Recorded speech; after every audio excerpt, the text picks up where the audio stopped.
Kuna breaking news hapa.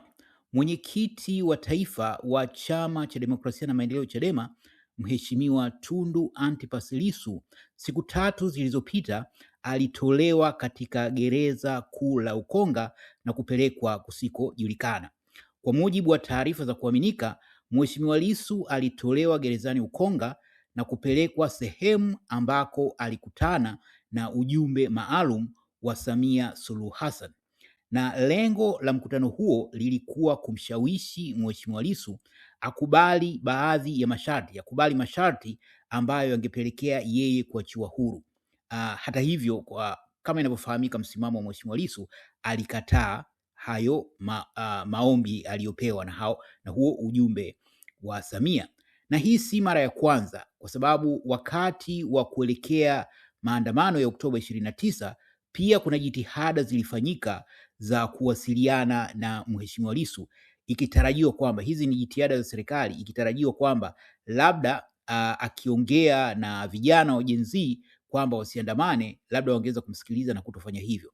Na baada ya kutokea maandamano ya Oktoba 29 zilifanyika tena jitihada nyingine, na kwa mujibu wa taarifa ambazo hazijawahi kuthibitishwa, inadaiwa kuwa safari hiyo alitolewa gerezani Ukonga na kupelekwa kambini Lugalo ambako alikutana na ujumbe mwingine wa kutoka kwa Samia, na masharti yalikuwa ni hayo, kwamba aongee na wananchi, kujaribu kuzungumzia masuala mwafaka, lakini na matokeo yake kwamba wao wangemwachia huru. Hata hivyo, Mheshimiwa Lissu alisimamia msimamo wake na kukataa.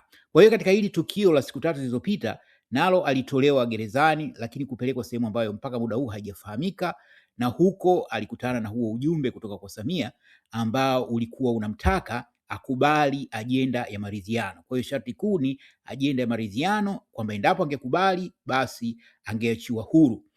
Sambamba na maridhiano ni pamoja na, kwa sababu kuna changamoto nyingi sana ambazo zinaendelea nchini, hasa kuhusiana na maelfu ya watu ambao wamefiwa, ndugu zao wameuawa katika wimbi la mauaji lililoanza Oktoba 29, maelfu ya Watanzania wameuawa. Kwa hiyo ilitarajiwa kwamba endapo Mheshimiwa Lissu angekubali, basi kwa namna moja angeweza kusaidia kuheal, kuponyesha majeraha, madhara, majeruhi mbalimbali ambayo yanalikabili taifa.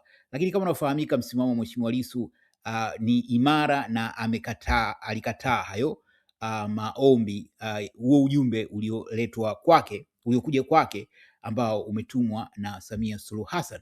Sasa hili la kujaribu kumshawishi Mheshimiwa Lissu linaonekana kama ni ufumbuzi wa matatizo mengi ambayo yanaikabili serikali ya Samia sasa hivi. Kwa upande mmoja, hali ilivyo ni tofauti sana na serikali inavyojaribu kuonyesha. Kwa nje inaonekana, unaona Mwigulu Nchemba anazunguka huko na kule, piga porojo huko na kule kama mambo yako kawaida. Yeye Samia mwenyewe mara moja ameonekana katika matukio haya na yale kana kwamba hakuna baya lililotokea, lakini ukweli huko serikalini kuna tension kubwa sana na watu wana hofu, kwa sababu nguvu kubwa sasa hivi inawekwa katika kusikiliza mawasiliano, kufahamu.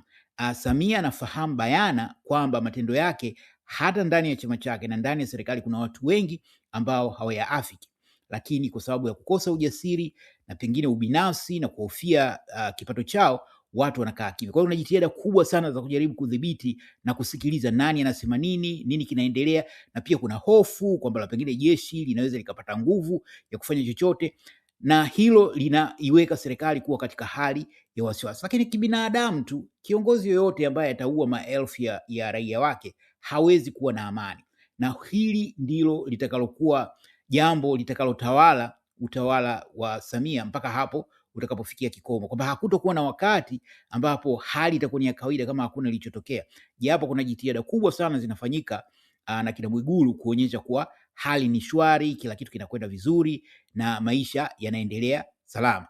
Wakati hilo likitokea, kuna tukio jingine ambalo ni mwendelezo wa huko kutapatapa, ambapo kuna genge la vijana wametumwa, na inavyofahamika ni kutoka huko kwa Samia, ambapo wanadai kuwa wameandika barua kupeleka Vatican, ubalozi wa Vatican, na barua hiyo inalenga kumshtaki Father Dr. Charles Kitima, katibu mkuu wa Baraza la Maaskofu Katoliki Tanzania. Sasa Father Kitima amekuwa akiandamwa na unafahamu, alishawahi kushambuliwa huko nyuma, alivamiwa na kajeruhiwa vibaya, na kwa mujibu wa maelezo aliyotoa mwenyewe ni kwamba mashambulizi yale yalikuwa na lengo la kumtoa uhai. Mpaka leo hakuna mtu aliyekamatwa na ile kesi kimsingi imekufa kifo cha asili. Sasa ugomvi mpya kati ya Samia na Father Kitima ulitokana na press conference aliyoitisha hivi karibuni, ambapo walieleza kile kilichoonekana kwenye hospitali za Katoliki kuhusiana na majeruhi, maiti na watu wengine wakati wa vurugu zilizotokea baada ya maandamano, kwamba hiyo chinja iliyotokea, na akaeleza kwa undani, pamoja na kusema kuwa kuna baadhi ya majeruhi waliofika katika hospitali za kanisa Katoliki wakiwa hai, lakini polisi waliwachukua.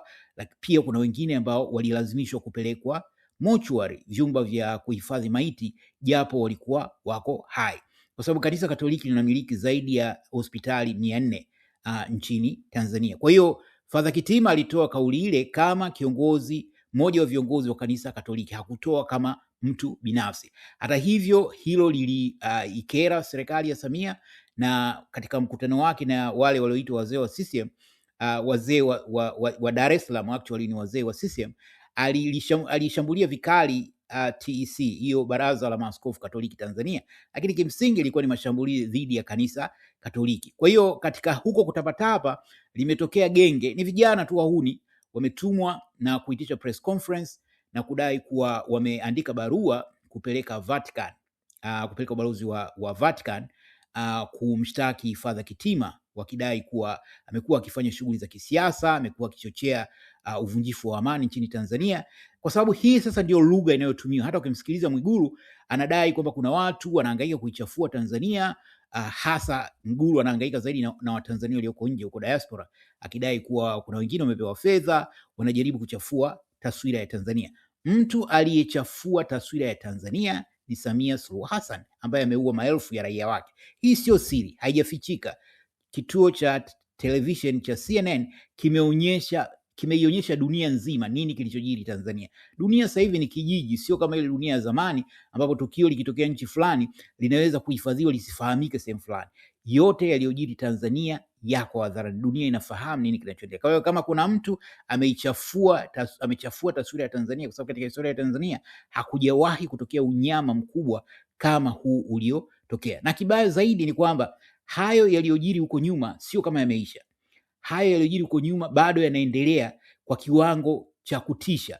Jana kuna binti moja ameonekana kwenye vyombo vya habari akieleza kuhusu kaka yake ambaye amekamatwa na kufunguliwa kesi ya uhaini. Bila shaka mtakuwa mnaona wakati yule binti anaitwa Nifa alivyokuwa akiletwa mahakamani, kulikuwa na kijana mmoja ambaye amebebwa kwa sababu miguu imevunjika. Sasa kijana amevunjika miguu, lakini jeshi la polisi pamoja na mamlaka za serikali zimegoma kumtibia. Kwa hiyo bado yuko gerezani huku akiwa amevunjika miguu. Sasa huyu binti alikuwa anasema kwamba anaomba serikali imwachie kwa sababu yule kijana ni mtu ambaye alikuwa na provide kwa familia yake, mama yake ni mlemavu, baba yake ni kipofu na vitu kama hivyo. Kwa hiyo na haya ni matukio ambayo yanatawala katika jamii, familia mbalimbali. Kuna watu ambao wameumizwa, kuna wengine wametekwa, wengine wameuawa. Kwa hiyo hali kama hii, na haya yote ndio ambayo yanapelekea pia hili shinikizo kwamba labda pengine ukifanyika jitihada za kumleta Mheshimiwa Lissu mtaani, anaweza akaongea na watu kuwapoza na kutafuta hiyo suluhu. Je, una maoni gani kuhusu haya? Karibu tuwe maoni hapa kwenye comment. Asanteni na kwaherini.